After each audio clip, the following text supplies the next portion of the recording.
అధికారంలోకి వచ్చిన కొన్ని రోజులకే తమిళనాడు సీఎం విజయ్కు ఊహించని పరీక్ష ఎదురైంది. కోయంబత్తూరులో 10 ఏళ్ల చిన్నారి కిడ్నాప్ హత్య ఘటన రాష్ట్రాన్ని కుదిపేస్తోంది. న్యాయం కోసం కుటుంబ సభ్యుల ఆందోళనలు, అధికార పార్టీపై ప్రతిపక్షాల విమర్శలతో రాజకీయ వేడి రాజుకుంది. తమిళనాడులో అసలేం జరిగింది? విజయ్ ప్రభుత్వం ఎలా స్పందిస్తోంది? వాజ్ ఈ స్టోరీ. ఇలాంటి అమానుష ఘటనలు సమాజం ఎన్నటికీ సహించదు అంటూ తమిళనాడు సీఎం విజయ్ చేసిన ఈ వ్యాఖ్యలు ఇప్పుడు రాష్ట్ర వ్యాప్తంగా మారుమోగుతున్నాయి. కోయంబత్తూరు జిల్లాలోని సూలూరు ప్రాంతానికి చెందిన 10 ఏళ్ల చిన్నారి ఇంటి దగ్గర సరుకులు కొనడానికి వెళ్లి తిరిగి రాలేదు. గంటలు గడిచినా ఆచూకీ లేకపోవడంతో కుటుంబ సభ్యులు పోలీసులను ఆశ్రయించారు. కానీ మరుసటి రోజు చిన్నారి మృతదేహం లభించడంతో తల్లిదండ్రులు కన్నీరు మున్నీరయ్యారు. కన్నంపాళయం చెరువు సమీపంలో గాయాలతో బాలిక శవం కనిపించడంతో స్థానికులు షాకు గురయ్యారు. ఒకవైపు కన్నీటి సముద్రంలో మునిగిపోయిన కుటుంబం, మరోవైపు ఆగ్రహంతో రగిలిపోయిన ప్రజలు. బాలికకు న్యాయం చేయాలని డిమాండ్ చేస్తూ వందలాది మంది రోడ్లపైకి వచ్చారు. సూలూరు పోలీస్ స్టేషన్ ఎదుట కుటుంబ సభ్యులు, బంధువులు నిరసన చేపట్టారు.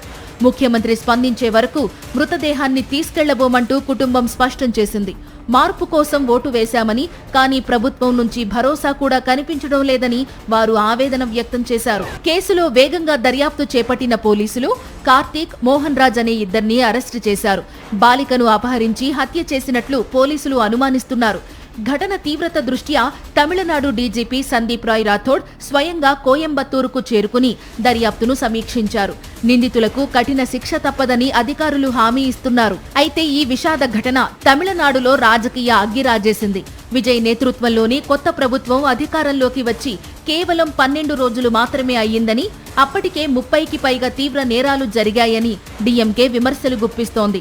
మహిళల భద్రత పేరుతో అధికారంలోకి వచ్చిన ప్రభుత్వం ఇప్పుడు ఏం చేస్తోందని ప్రతిపక్ష నేతలు ప్రశ్నిస్తున్నారు.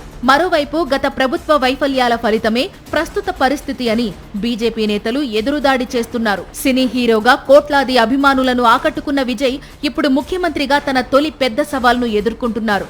ఓ చిన్నారి ప్రాణం బలైన ఈ ఘటనపై ప్రజలు కేవలం ప్రకటనలు కాదు, కఠిన చర్యలు కోరుతున్నారు. నిందితులకు శిక్ష పడుతుందా?